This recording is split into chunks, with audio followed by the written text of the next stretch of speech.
In the first installment of this series on the Twilight of the American Empire, I examined how the analysis of different scholars, working in different disciplines, using different methodologies, and writing from different time perspectives all merged into a common conclusion that in the latter 2020s or early 2030s, the U.S. was facing a major, society-changing crisis, probably a war of some kind, which would likely entail the collapse of the American empire.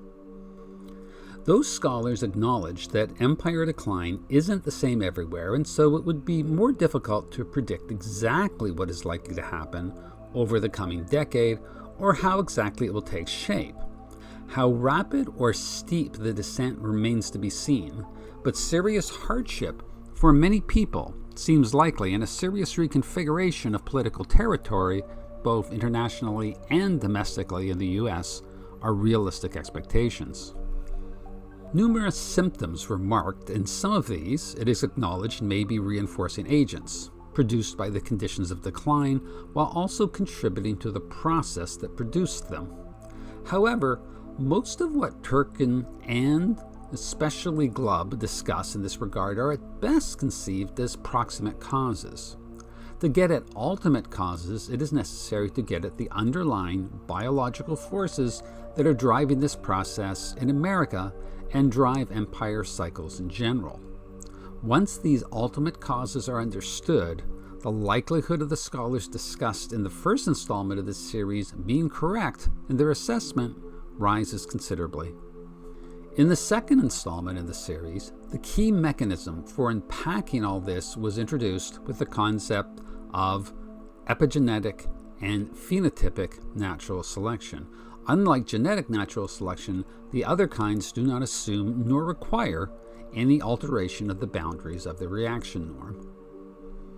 While genetic natural selection edges toward enhanced fitness by shifting the boundaries of the reaction norm with novel phenotypes, epigenetic and phenotypic natural selection edge towards enhanced fitness by merely shuffling the propensity to specific phenotypes within the existing space of the reaction norm. We saw an example of epigenetic natural selection in the case of the speckled wood butterfly and phenotypic selection in the case of the peppered moth. In the same way, the course of empires, as described by Glubb and Turchin in his secular cycle, is explained by the same kind of reaction norm non-redefining natural selection. Whether what is at work here is epigenetic or phenotypic natural selection is an open question, as epigenetic selection assumes a more elaborate and dynamic genetic process. For the rest of this discussion, I'll assume we're looking at phenotypic selection, with the caveat that it could be, in fact, epigenetic. A circle of pioneering thinkers in the field of biologically informed social science has illustrated how these processes unfold over several important phenotypic features, including emphasis upon general intelligence, life history strategy, and the prospect of spiteful mutants. Among others, this circle of thinkers who have extensively cross-pollinated each other's work include Matthew Alexander Safar, Michael Woodley, Stephen Hertler, Aurelio Jose Figueiredo, I may not have pronounced that correctly, Mateo Penaherrera Aguirre, may not have pronounced that one correctly, and Edward Dutton. The analysis here will not take on the more ambitious claims of these scholars, though the claims made here could be dramatically reinforced should those scholars' most ambitious arguments turn out to be valid. A more modest version of the argument is made here, though it is one plenty impactful enough to illustrate the central role of biological processes in these empire cycles, and which reveals the inexorable forces pushing the American empire over its existential cliff. Turchin and Glubb and countless other scholars on the rise of empires emphasize both the hunger and solidarity of the tribes or otherwise conceived groups that give rise to empires. They may be hungry in the literal sense, they are certainly hungry in the figurative sense. These are people operating under harsh Darwinian conditions. They live close to the bone in terms of their survival, and it is likely these harsh conditions give rise to their appetite to territorially extend themselves into the conquering of others. Gaining access to, or even better control of, others' resources improves their evolutionary fitness. They have increased access to more, higher quality females, as well as food and other resources for nourishing themselves, their mates, and their offspring. Being hungry in this way, though, operating under harsh Darwinian conditions, is the normal state of the human condition for most humans throughout history. It's necessary, but not sufficient, as an explanation for the high-risk actions of those who eventually established empires. Additionally needed is a high degree of social solidarity. This is the factor identified by Turchin as asabaya. It is this close communal bond that allows such hungry breakout populations, pioneers as Glubb calls them, to succeed in their missions of conquest. Willingness to sacrifice for the group is essential for the success of such proto-empire builders. Since we're making a biological realist argument, one deeply informed by the logic of the selfish gene heuristic popularized by Dawkins, a few parenthetical remarks are necessary to explain how such appeals to sacrifice on behalf of the group is consistent with the selfish gene model, contrary to what Dawkins himself has insisted. First of all, there's no denying here that the gene is the sole locus of genetic natural selection. This does not mean, though, that the level of action usually considered closest to the gene, that of the individual organism, though really it's the eukaryotic cell, is the sole level upon which actions can occur that provide selection pressures for genetic evolution. Individual organisms who, like humans, are uniquely social animals may have fitness prospects that are conditional upon the fitness-enhancing success of their group. In this way, the qualities in the individuals, phenotypically generated by their genes, which enhance the group's capacity to successfully compete with other groups over fitness-enhancing resources, even while most obviously manifested at a group level, are going to be naturally selected for at the genetic level. Turchin's asabaya is just such a trait. However, asabaya is not the only phenotypic option available. Humans are perfectly good free riders too. A human, like all manner of other species, can be quite successful at the organism level by letting others take the risk while appearing to be contributing and taking equal part in the enjoyment of the fruits of the risky action if it turns out to be successful. It is because of this free rider capacity that some evolutionary biologists have dismissed the capacity for group-level selection pressures. However, it doesn't follow logically that free rider strategies will outcompete asabaya if the latter is better enhancing the fitness of the organism and ultimately its genes. Obviously, while free rider strategies can prevail in this way, it's not inevitable that they will. Turchin and Glubb's point is that these early, hungry pioneers succeed despite the prospect of free riders. They have some means for solving the collective action problems which would otherwise undermine asabaya with coercive free riding. Whether it is due to some evolutionary fluke like a founder's effect or maybe some other form of genetic drift that reduces the frequency of free rider phenotypes, or simply a genetic constellation that gives rise to phenotypes more willing or able to suppress free riders, perhaps through shaming, ostracism, or execution. These pioneer populations lead to empires to the extent that they reduce free riding and promote in-group asabaya. These early pioneer and conquest phases in the rise of empires then constitutes a particular breeding ground for phenotypic natural selection that selects for solidarity, martial discipline, close communal practices, and shared values and social norms, as well as a willingness to sacrifice for the group, which may result in improved individual fitness through honoring of the fallen warrior with fitness benefits accruing to their kin, as Richard Alexander has suggested. Likewise, religious devotion would be expected among such early, eventually successful pioneers of empire. Not only does religious practice generally encourage communal bonds, to the extent it instills a sense of destiny, or provides a social mechanism for regulation and enforcement of communal commitment, it can become a central pillar in the maintenance of asabaya. All of this allows those groups with a greater degree of asabaya to conquer those groups with more free riders who subvert in the latter groups the collective action solutions enjoyed by the former groups, making the latter groups more susceptible to conquest.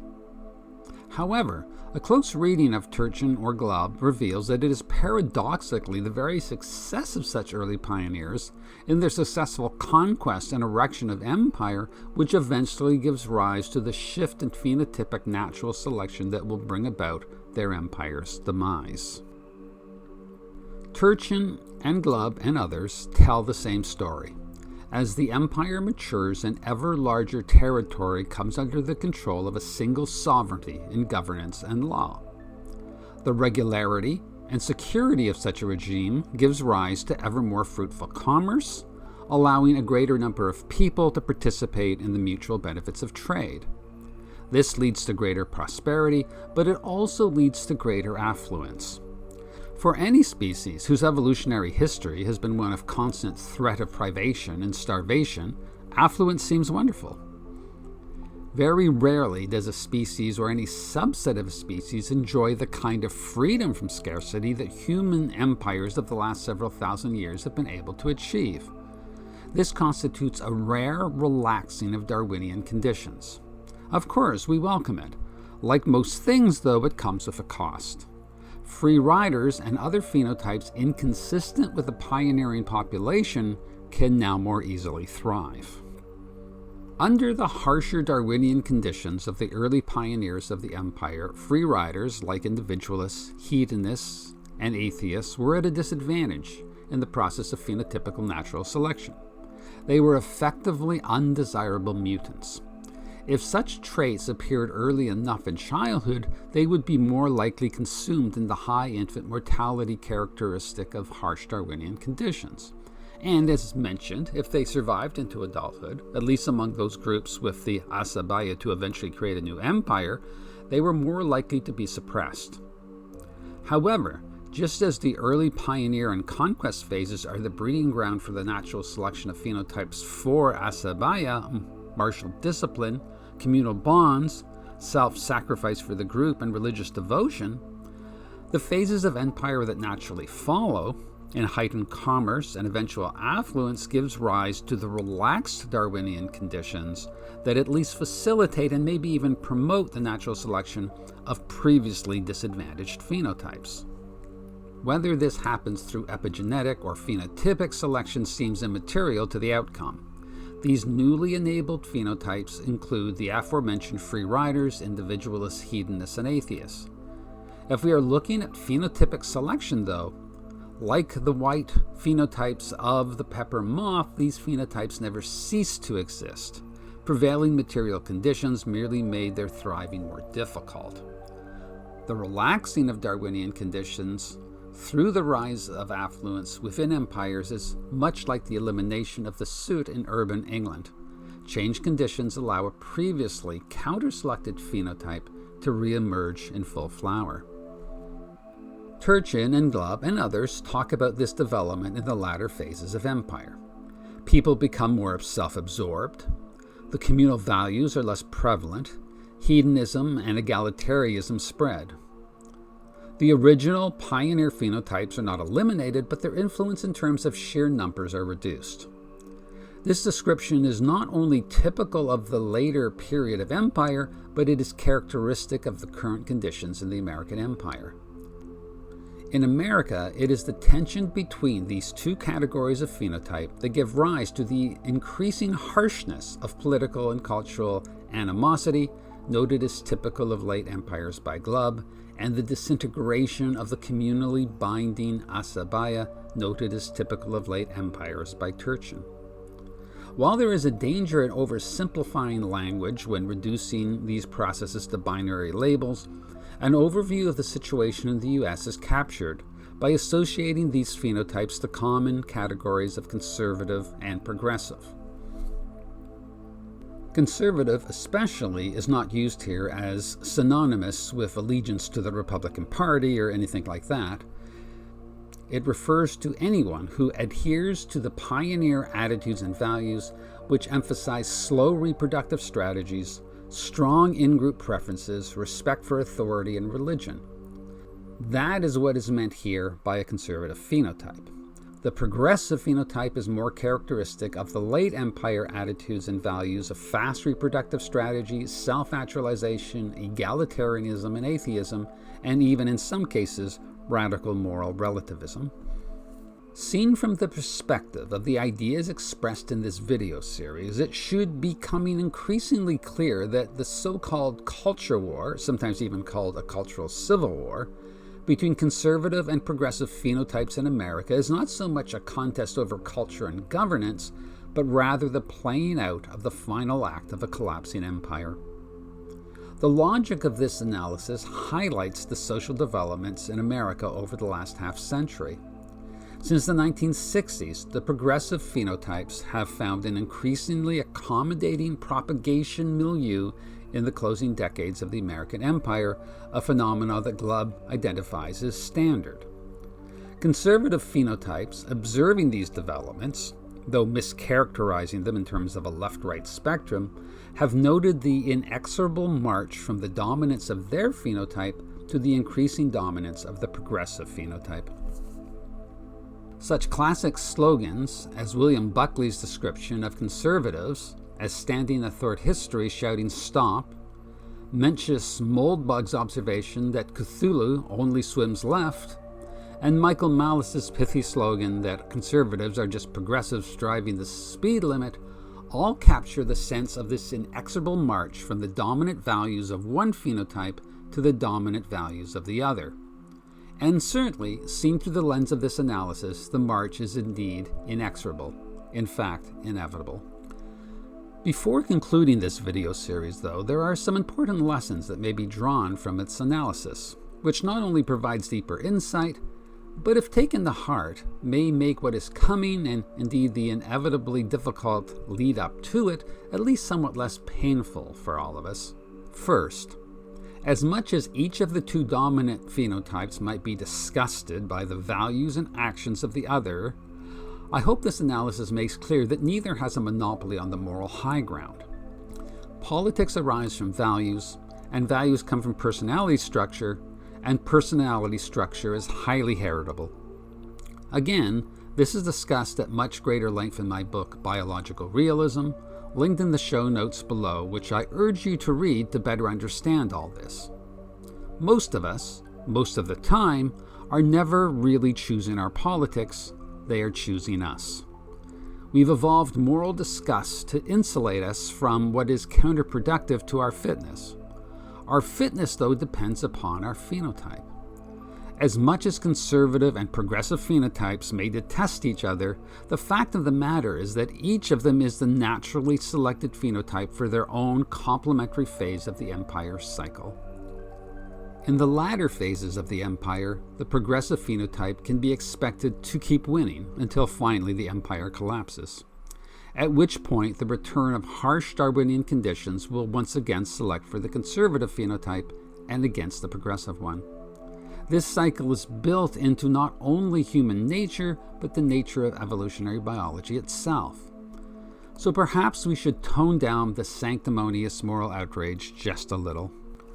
Finally, claims over justice ought to be also less self-righteous, notwithstanding how acrimonious, angry, and even hateful becomes the differences between the two phenotypes at the twilight of the empire. The progressive phenotypes in the early phases of empire are mistreated, abused, marginalized, persecuted, and often even prosecuted for nothing more than the nature with which they were born. Yet, it would be wise of them who thrive so in the later phases of empire to remember that it was only those early phases of empire that made possible the relaxing of Darwinian conditions that allowed their phenotypes to eventually blossom and multiply. Likewise, the conservative phenotypes have legitimate grounds for their dismay at seeing the values they honor, which made the world of the progressives possible, decay into what they consider degeneracy. And it is true that the progressives get their vengeance for their mistreatment in the early phases of empires by turning the late phases into often vicious attacks on the founding values and those conservative phenotypes who still hold them, often at the end turning tyrannical in their revenge.